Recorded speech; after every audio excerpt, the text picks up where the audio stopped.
Welcome to Blizzard Fire. We hope this video helps fire up your solution. You must confirm two prerequisites.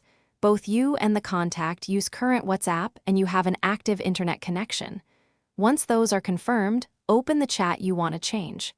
Tap the contact or group name at top to open settings. You'll see disappearing messages. Tap it to begin. Choose a timer option, 24 hours, 7 days, or 90 days, then confirm. You're starting the process now, because this immediately controls message lifetime and where copies persist.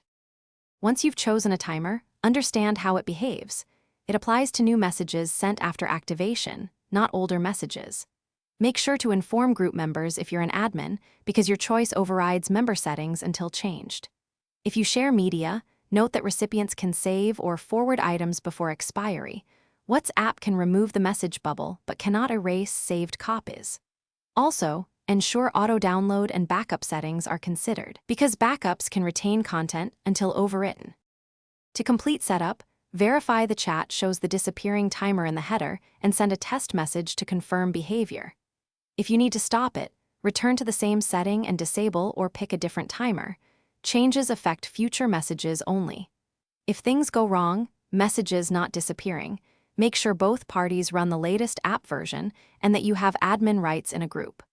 Also, remember backups may retain messages until a newer backup replaces them.